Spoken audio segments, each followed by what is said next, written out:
Ashley here. Today I'm going to be spending the entirety of my video talking about one book. This is the first time I've ever done a one book focused book talk before, so we will see how this goes. Today's video is going to be about Magnus Chase and the Sword of Summer by Rick Riordan, which is the first book of his newest series, Magnus Chase and the Gods of Asgard. I finished this about a week and a half ago, so I don't quite remember all the details that I wanted to talk about, or some of the Norse mythology names that I probably should be remembering, but I don't. So we will see how this goes. I'm still going to try and really talk as in-depth as I can about it. So this book is set in Boston. It tells the story of Magnus Chase, who is a demigod. He's the son of Frey, Norse god of like summer and sun and fertility and plants and a lot of just good, happy things, basically. Magnus is actually the cousin of Annabeth Chase. We do get to see Annabeth in this book, but she's the only one of the previous characters that we get to see. He ends up having to die, and he's picked up by Sam, who is actually her full name is Samah, and she is a Valkyrie, and she picks him up because he dies in a courageous way and takes him to the Norse mythology version of the underworld. There's two different underworlds in Norse mythology too. There's like the Vanir. It's an underworld for people who don't die like in combat but are still good people. Like it's run by Freya and Frey. And then there's the one that Magnus goes to, and I can't remember the name of it right now. It's for Einherjar, and I know that I'm mispronouncing that, but it's for warriors, basically, demigods and other warriors who died in combat valiantly, and he gets sent there by his Valkyrie, who is Samah, or Sam, and he goes on this quest to try and stop basically the end of days from happening, and he goes with Sam and his two buddies, Hearthstone and Blitzen.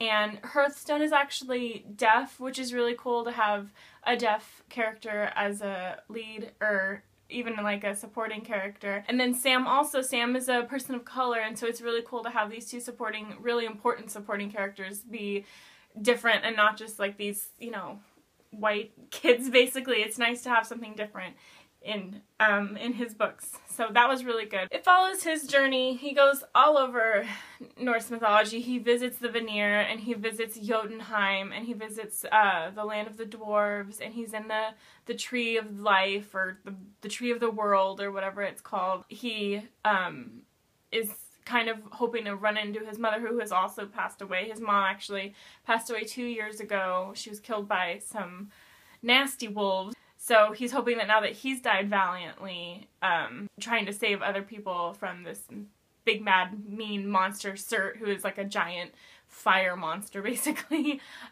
because he died valiantly, and he thinks his mom died valiantly. He thinks he'll find her. And so he's kind of on his quest also looking for her. Really liked that he is so close to his mom and still misses his mom even though he's 16. I thought that was really heartwarming. I also really like that he grew up, or has spent the last 2 years anyway, homeless.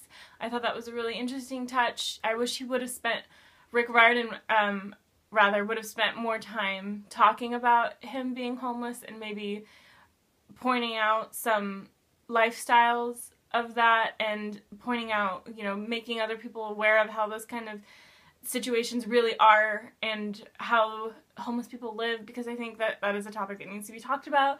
But at least it's covered. At least he's there and is a, you know, this kind of a person. He didn't come from a perfect background, and I think that's great. I think that more characters should be like that, so that was really great.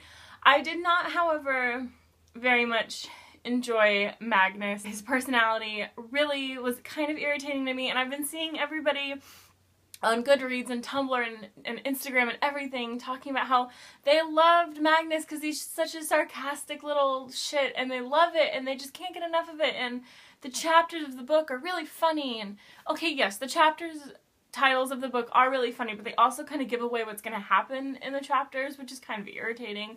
And Magnus it's kind of annoying. Like, he should not be that sarcastic. One, he is 16. He has not developed a worldly enough sense to really hone down his sarcastic nature as much as it is in this book. I don't know any 16-year-olds who can pull off this amount of sarcastic and sassiness that he does, and it's really irritating. And also, it just happens too often. Like, it happens when he's talking to Thor, it happens when he's talking to his dad, it happens when he's at the, like, end fight that happens. He does it then. Like, he just doesn't stop, and I feel like sometimes he just needs to not say the sarcastic thing he was gonna say, and it was just so irritating. I was like, can you just feel a real thing for once and say a real thing without having some sort of flippant joke remark about it? It was really irritating to me. And don't get me wrong, I appreciate a sarcastic character. Like, Percy was really sarcastic, but it was a fine line. He was sarcastic sometimes, but not always. Because I feel like if you're sarcastic all the time, you're just like, I'm not going to care about you as much because I feel like you don't care about things as much. And I know that's not true. Magnus cares very deeply for his close friends and his hallmates and for his mother, and he does have he has a big heart and will really do anything to save people, as illustrated by the fact that he dies.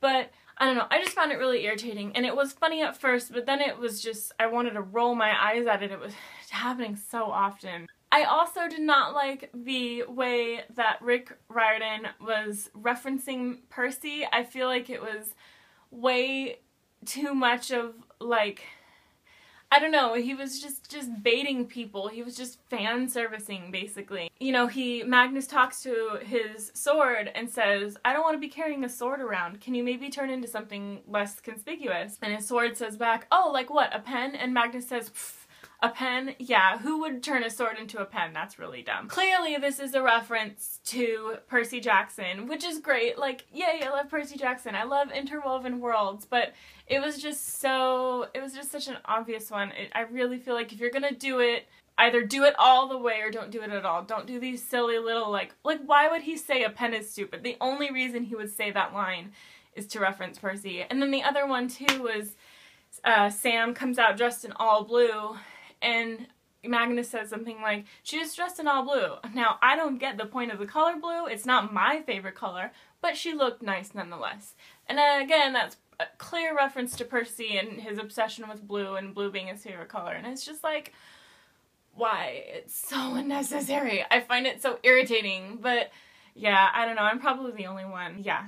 No, thank you. It either needed to be more direct or it needed to not happen at all. It just felt like it was cheap, basically, and I'm sorry to say that because I really wanted to enjoy the references made in this book, but I just didn't. My favorite part was probably the end. The very last scene that happens is probably my favorite part, and spoiler, he is with Annabeth, and they're talking, and basically he's like, you wouldn't believe half the shit I've gone through, and Annabeth's like, oh, haha, you think so? Let me tell you, my life is pretty crazy. Magnus is like, oh, I'll take that bet, and it's just really cute, and you can tell that they're gonna start forming a friendship and be a family and stuff, so that was really exciting. I also really liked every interaction with Hearth, because he clearly has a very interesting, tough, and sad backstory, and I'm very excited to get to know Hearth more. And it was very interesting the way that Magnus learned sign language just for him, and I just really liked their relationship and every time they talked to each other. And Hearth was just such an earnest character who was always willing to go 700 extra miles to do whatever he could for his friends, and I really liked that. I thought that was really sweet. So that was probably like my favorite relationship in the book. I really liked Sam as an individual. I thought she was cool. She was really strong. She had very individual likes and habits and stuff. She was really into flying, which is why she wanted to be a Valkyrie in the first place, and she was so cool. And like, she's wearing a hijab. I think that's how you pronounce it. I'm so sorry if I'm pronouncing that wrong. She's very cultural and very family-oriented, even though, like, sometimes her family makes her mad, and it was just a nice, refreshing character to read, I thought. So I very much enjoyed her. I did not like a lot of the gods in this book, particularly Odin and Thor, most particularly Odin. Odin was just an annoying, loud caricature of an individual. He is into like PowerPoints and do it right and you can do it videos and stuff, and like he doesn't take anything seriously, it would seem. Like they're done with their quest and Odin comes to meet them and Odin's like, congratulations you guys, here, watch this PowerPoint and you guys did great, now who wants a drink? He just, like, he doesn't take anything seriously. And I feel like as the Allfather, he should be a little bit more concerned about what's going on in his universe and how Doomsday is right around the corner. But he doesn't seem to care. So that was really irritating. I just was like rolling my eyes at him the entire time I was reading him when he finally came into the book. And then Thor was really weird. The way he was written was like it was almost good. He is nothing like the Thor from the Marvel movies, and he, like, Rick clearly says that in the book. He writes that in Magnus's thoughts. And he's just like, he's a big dude, but he's like a big burly dude, which is great. But then he's talking about how like he burps and farts all the time, and I'm just like, okay, I know this is a book that maybe is a middle grade book, but really, you know, I don't know. This just seemed a little bit too campy. And it wasn't funny for me. It was just campy. So I did not like Odin or Thor's portrayal. I really liked Frey, Magnus's dad. I really liked him.